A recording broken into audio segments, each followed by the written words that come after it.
People have lived along the banks of the River Nile since the very beginning of human history. In their struggle for survival, these early settlers faced a primeval world that was unpredictable and mysterious.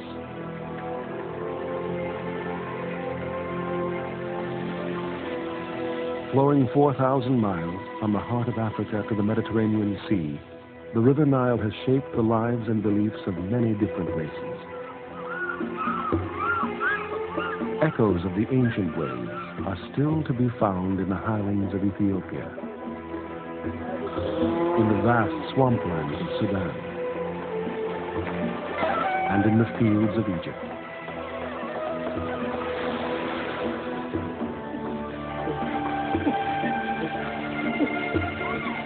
The principal religions nowadays are Islam and Christianity, but both have borrowed and built upon earlier beliefs.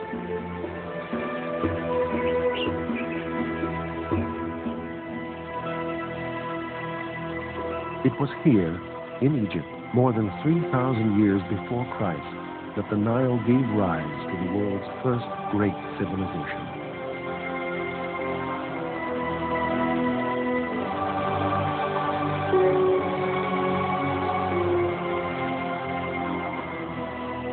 The genius of the Egyptian is still seen today, and their ideas continue to inform our imagination. Egypt was the birthplace of Western man.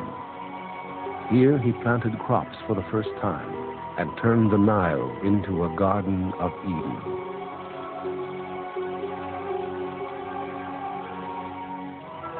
The ancient Egyptians devised the first written language, carved it into stone, and celebrated their beliefs in monuments that would endure forever.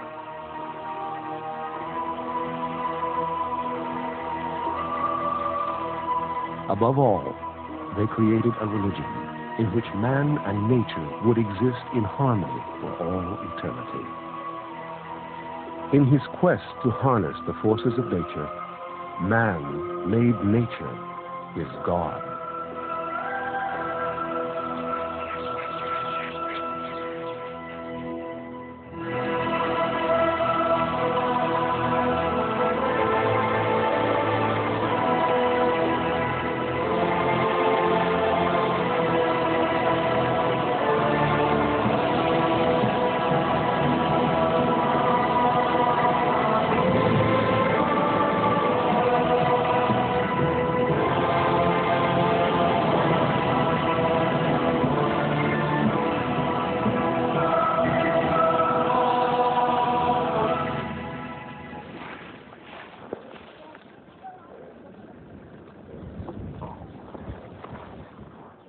Out of the depths of prehistory, Egyptian civilization rose suddenly and apparently out of nothing. It had taken 1 million years for man to go from primitive nomad to crop farmer, but just a few thousand to turn villages into great cities.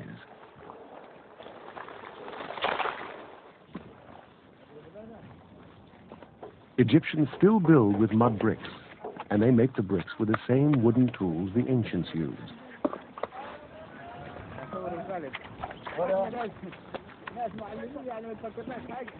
They continue to make a living from the land, irrigating their fields with water drawn from the Nile.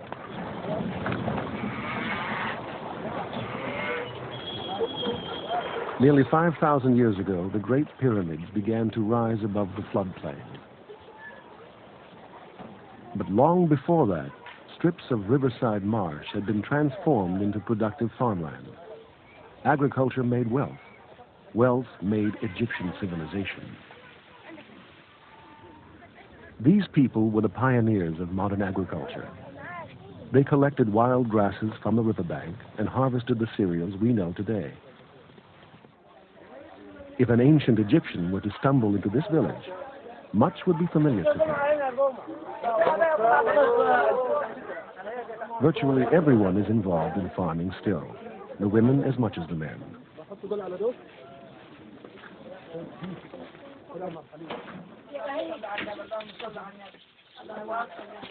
Domestic duties remain the same. Women still bake in clay ovens.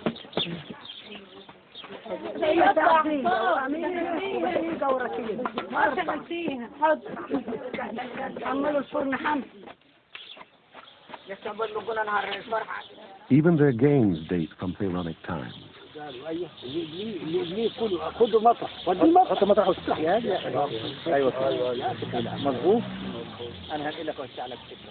Villages beside the Nile are no longer isolated from the outside world. Farmers grow crops which they export to Europe, and many villages travel to the cities and work beyond. Cairo, capital of modern Egypt, was founded 1,000 years ago by a general who called it Al-Kahira, the city victorious. Its location has always been important. The pyramids were built nearby, and Cairo straddles the Nile at the point where the river broadens out into the delta. 15 million live here in Africa's most densely populated city. Even so, most people are emotionally tied to the traditions of the countryside.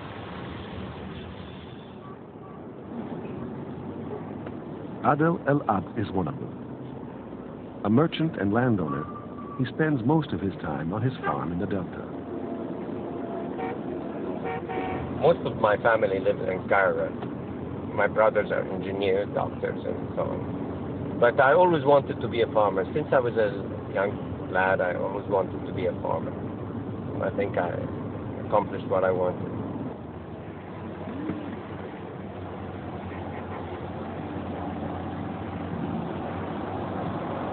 The Nile Delta is not very vast, but it is the most fertile soil in Egypt. In the past it was full of clay, full of papyrus, and our ancestors and grandfathers reclaimed it and made it the most fertile piece of land, I think, on earth. So fertile is the soil here that anyone who owns just a few acres can earn a decent living. Adel's family owns 50 acres, and he farms it with his manager, Mohammed. Their families have been working together since their grandfathers drained the land and first planted crops.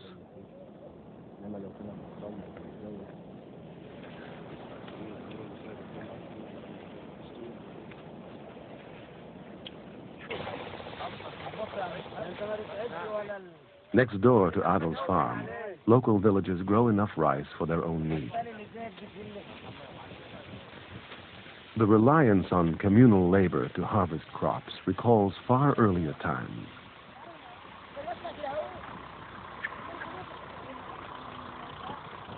It was the surplus of grain that originally liberated the ancient Egyptians from subsistence farming and paved the way for pharaonic civilization.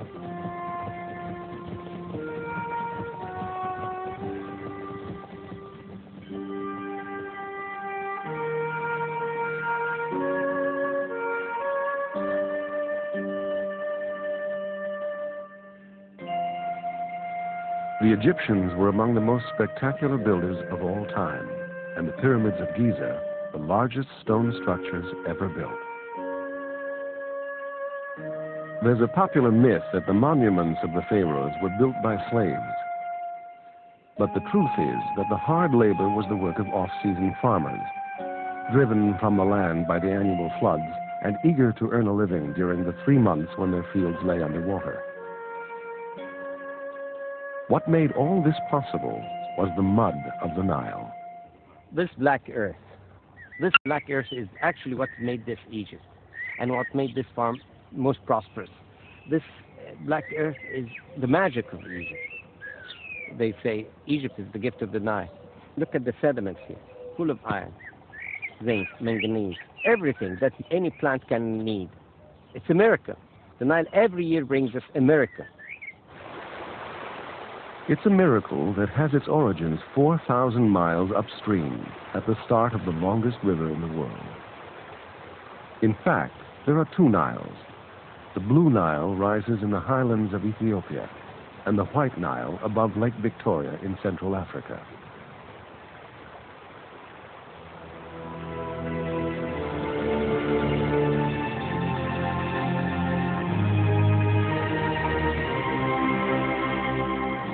The ancient Egyptians attributed the annual floods to the god Hapi. Hail to you, Hapi, sprung from the earth, come to nourish Egypt, who floods the fields that Ra has made to nourish all who thirst.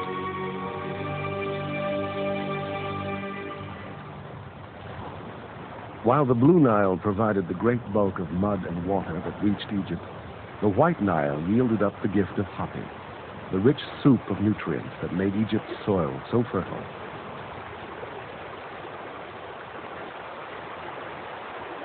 Deep in tropical Africa, the Nile Valley appears precisely as it must have in Egypt at the time of the first pharaohs.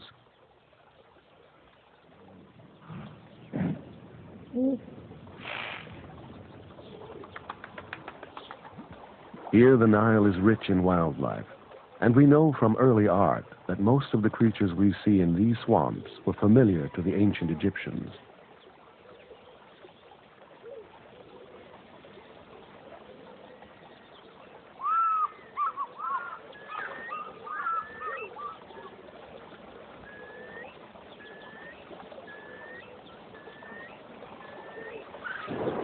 A combination of climatic change and hunting pressure drove many animals out of Egypt thousands of years ago. One of the first casualties was the elephant.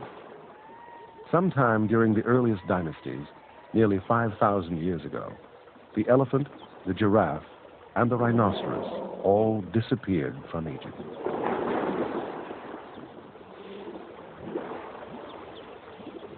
But even as the elephant was in retreat, Egyptians were forging a religion out of nature. The hippopotamus, surprisingly, was one of many creatures they made into a god. Voluptuous and motherly, the female came to represent Tauret, goddess of childbirth. But the hippo was also a scourge who raided fields at night. The male became Seth, god of chaos.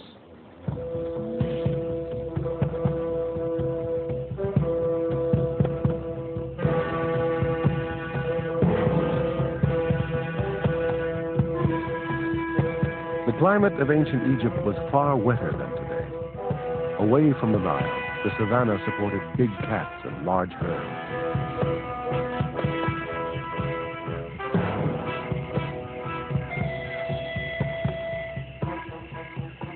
Because of its ability to see beyond the horizon, the giraffe came to symbolize foresight to the Egyptians.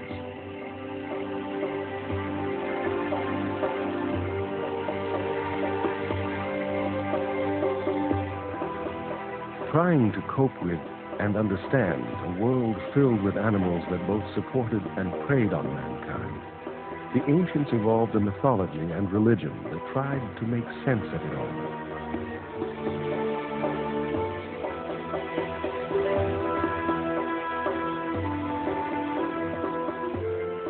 Man's yearning to impose order on the natural world can be seen on this 5,000-year-old flint knife.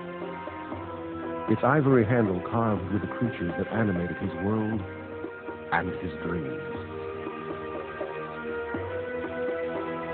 Surviving knife handles depict more than 40 species. To catalog the world in this way meant to control it. But one animal dominated man's imagination.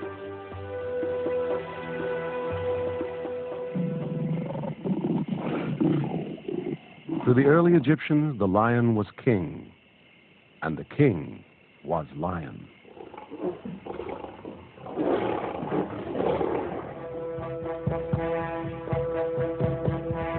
Carvings from 3500 BC show the king as a ferocious lion devouring his enemies.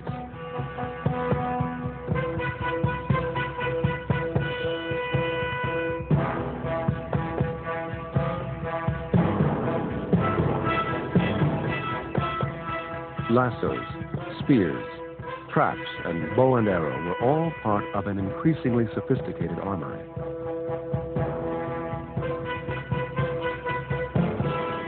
Not that this made the world free of danger. The African buffalo probably killed as many people as the big cats. As a result, the buffalo was a symbol of aggressive, naked power.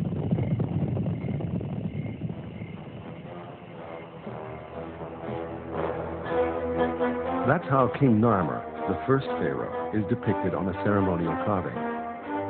The narrative tells of the emergence of the world's first nation-state. Presiding over it is a godlike creature, part cow, part buffalo.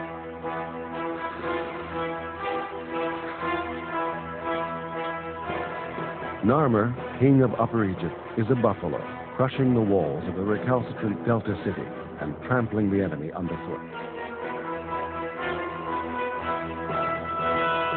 This is one of the most important documents in Egyptian history.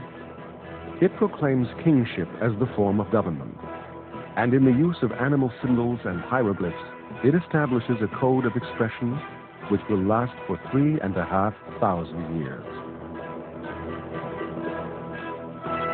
Horus, the falcon god, and another symbol for the king, presides over the papyrus lands of the captured Delta.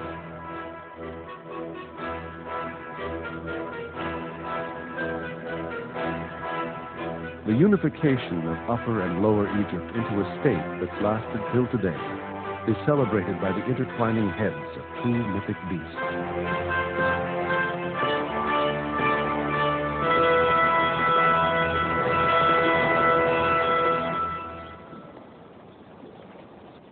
The ascent of Egypt from a collection of nomadic herders into a settled kingdom was the direct result of climate and geography.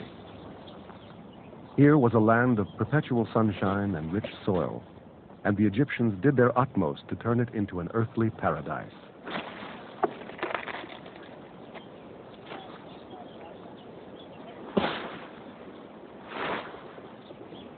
Not that the spoils were evenly shared. A few led lives of luxury, but most Egyptians were grindingly poor. All the same, even the poor would benefit from date palms, a source of sugar, wine, and medication since early times.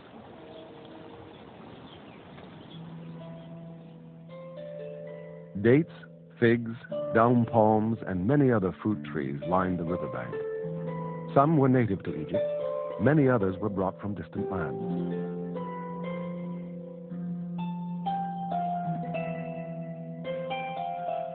The Nile provided an abundance of food. Fish were plentiful, and the marshes teemed with ducks and geese.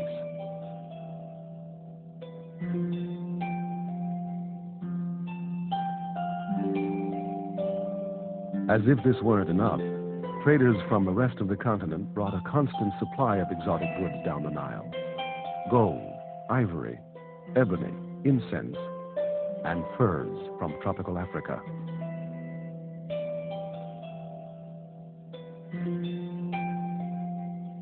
It was a land of plenty. That it should prosper came as naturally as these sugary dates from the trees. Sometimes it feels as though nothing has changed. The links between the present Egyptian farmer and the pharaonic Egyptian farmer are still very, very strong. For example, the Nuqta is still the decisive day for picking, harvesting, ripening the fruits, etc., which was a pharaohic calendar. And the Nuqta is the first arrival of the flood water to Egypt.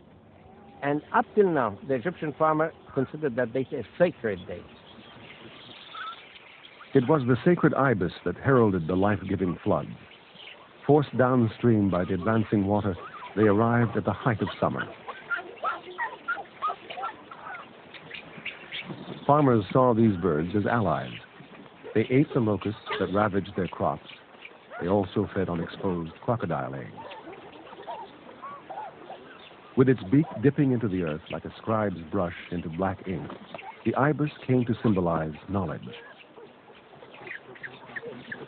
And knowledge, to most ancient Egyptians, meant a dependable foretelling of the water's return.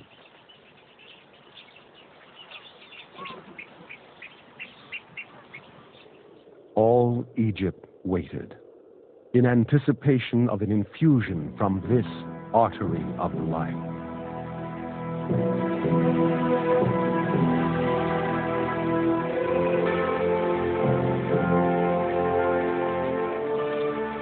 2,000 miles upriver from the Nile Delta, the Ethiopian highlands.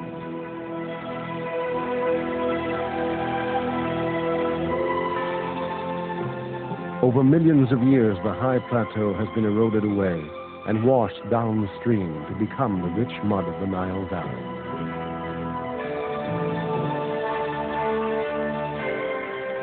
Every spring, the monsoon rains saturate the land and swell the rivers. The mud-laden water is now at its highest level. Pississat Falls, at the head of the Blue Nile, is in full flood.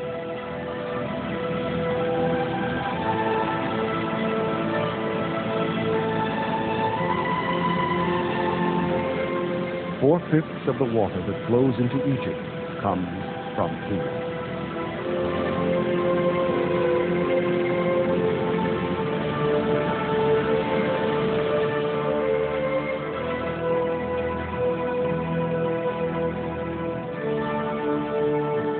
Eventually, the muddy water of the Blue Nile joins the nutrient-rich waters of the White Nile. Together they flow into Egypt, and the river slows to a more leisurely pace, depositing its silt along the way.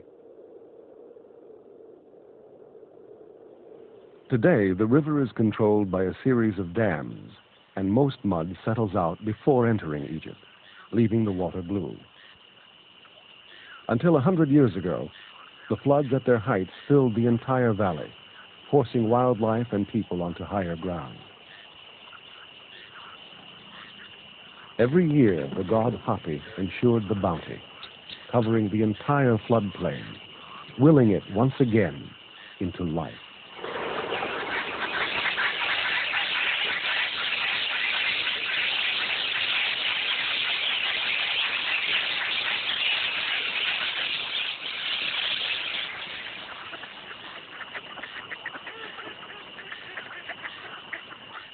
After a few months, the waters receded, leaving a feast in their wake. Great naturalists that they were, the Egyptians recorded what they saw in minute detail. In the early tomb paintings at Maidum, a procession of white-fronted and red-breasted geese brought the marshlands to life.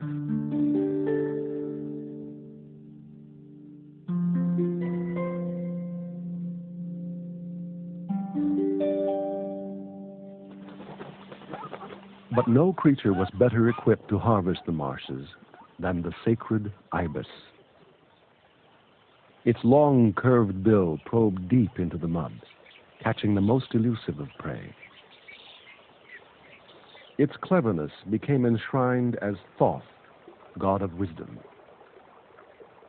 The bird still lives on the walls of countless temples, guiding the brushstrokes of the scribe. Here he presides at the tree of life, painting the name of a pharaoh onto a leaf. Until he does so, the pharaoh does not exist. Such is the power of words.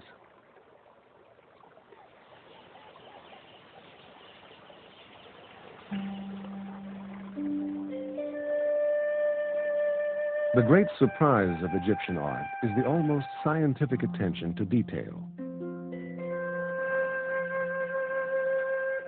The hoopoe, its crest on display.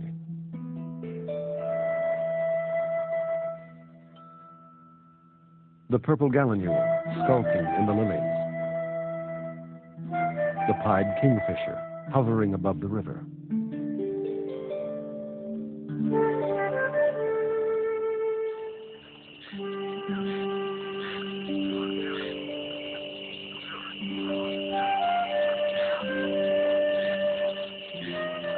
Far from being stylized and abstract, Egyptian art is often infused with fleeting moments of nature.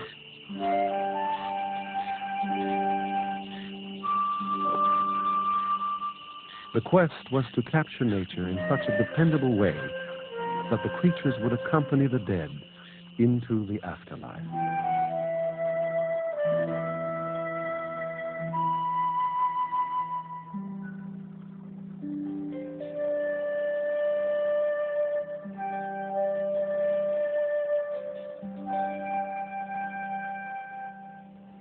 Nowhere were the floods more eagerly awaited than at Aswan. Here, Egyptians first measured the annual rise of the river using a device called a Nilometer. In an ideal year, the flood would rise 27 feet above its winter level. 3 feet higher, and the water destroys villages. 3 feet lower, and people starve. Until the dams were built, this gauge in modern Arabic was used to measure the floods. Alongside it, a much older measure from Pharaonic times.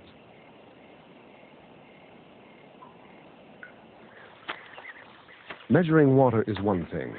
Being clever with it is quite another. The first irrigation canals were built before the pharaohs, but the invention of the shaduf revolutionized farming.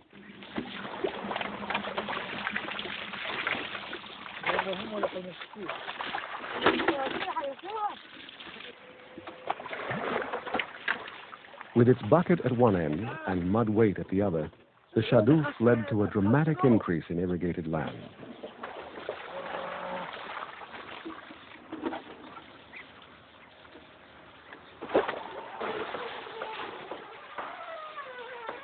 Around 300 BC, Greek invaders introduced the sakia, an animal-driven water wheel capable of lifting a continuous flow.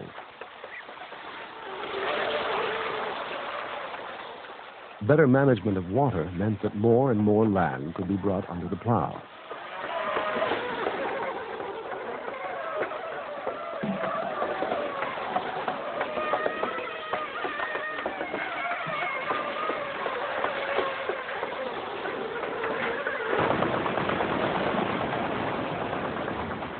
So efficient are these ancient lifting devices that their design has not changed for 2,000 years. The only difference with Adel's water wheel is that it is driven by a diesel engine rather than ox power.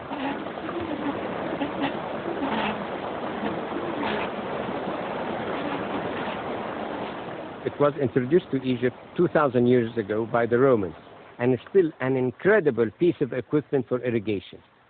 It gets the water from a low level. It upraises it up to any level you want. Once every 12 years, Adel's water wheel must be replaced. It's almost identical to its Roman original.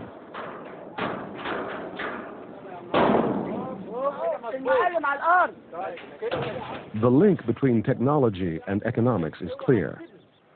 New farming systems worked so well that the Romans had to build scores of granaries to hold the increased harvest. Devices such as these helped them turn Egypt into the breadbasket of the empire. So vast were the surpluses of grain that taxes in Rome could be reduced by 2/3. Egypt, the gift of the Nile, became the lifeline of Rome.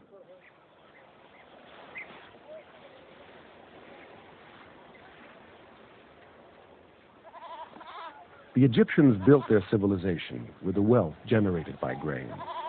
In addition to barley, they grew several other cereals they used to make bread and beer.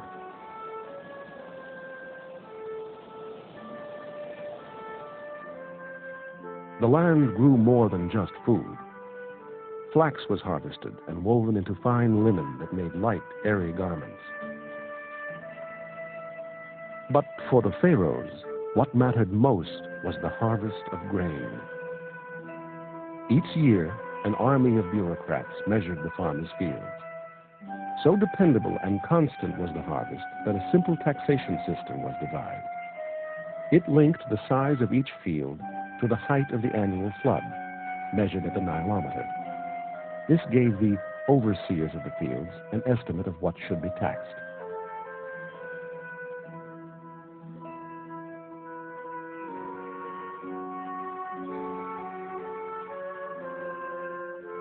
Farmers also paid tax on their cattle. Carved models from an aristocrat's tomb depict a cattle count on a large estate. Farmers drive their herds past the beady eyes of the tax inspector.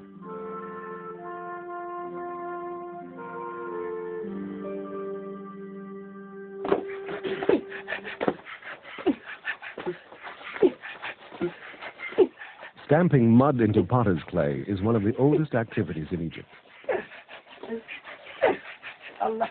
It's impossible to overstate the importance of mud to the Nile story. It's agriculture, but it's also history.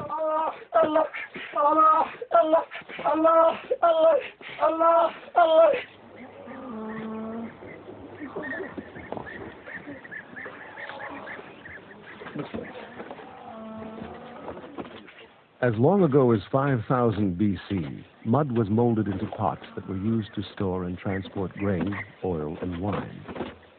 Today, Egyptians still put pots to a whole variety of uses, and most villages have their own potter. Much of what we know of pre-pharaonic times comes from pottery unearthed in burial sites. The shapes, glazes, and illustrations they use help us to date events in ancient Egypt very precisely. 5,000 years ago, pots like this were filled with provisions that accompanied the dead into the afterlife. They were carefully decorated with animals and gods.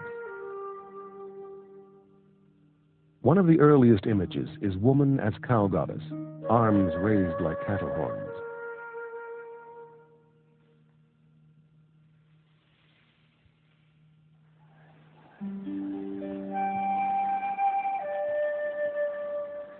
The Ankoli cattle of the Upper Nile closely resemble the ones associated with the cow goddess.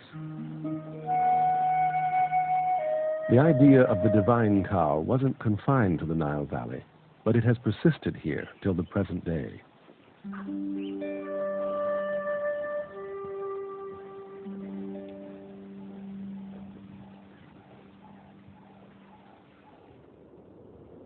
Midway between the highlands of Ethiopia and Lake Victoria, a vast papyrus swamp straddles the White Nile. Arab traders called it the Sud, or the obstacle. This is the largest swamp on Earth, and it forms an almost impenetrable barrier between tropical Africa and Egypt.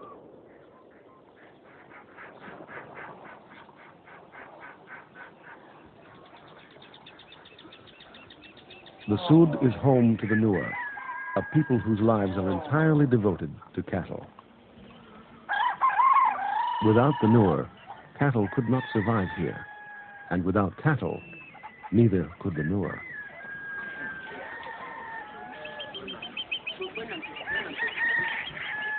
Anuk's routine seldom alters, and at dawn each day, she lights a fire of cattle dung.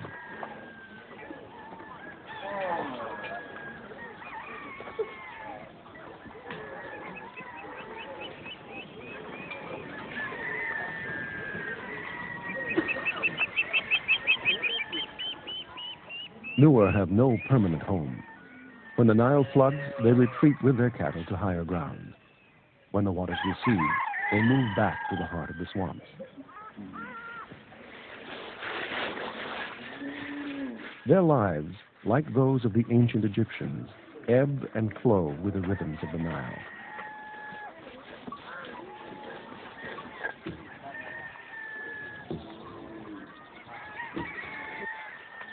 The Nuer could scarcely have chosen a harsher place to live. The crocodiles here are killers, but the Nuer's main enemies are insects. The Sud is infested with the malaria mosquito and tsetse fly.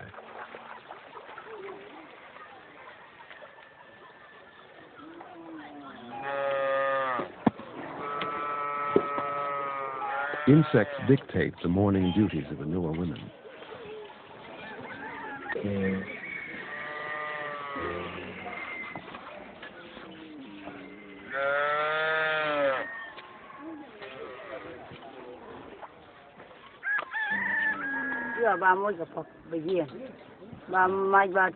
We put ash on the cows, which keeps the tsetse fly away. The smoke also drives them off. Once we've milked the cows, they go off to graze. Then we collect dung and dry it to make fires.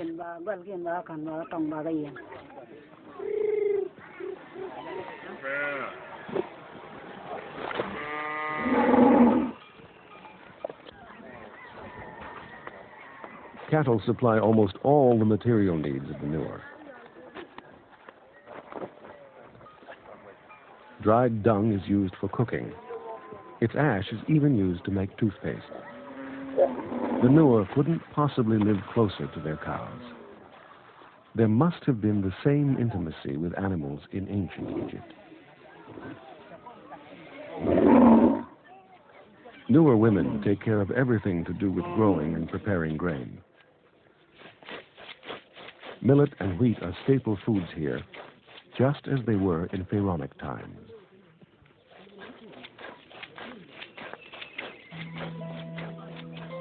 This has been women's work since time immemorial, and it's as tough a job today as it was then.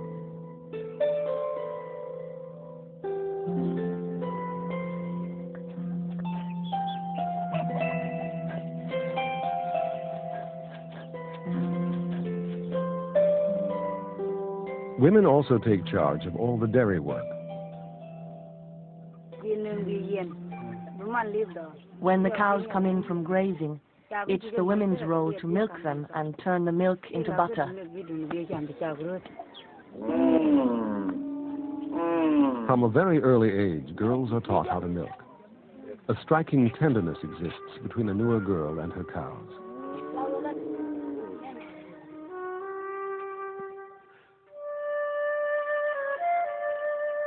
Nothing has changed. Since Egyptian times, calves have been tethered to their mother's front legs. The calabash remains the ideal receptacle for milk.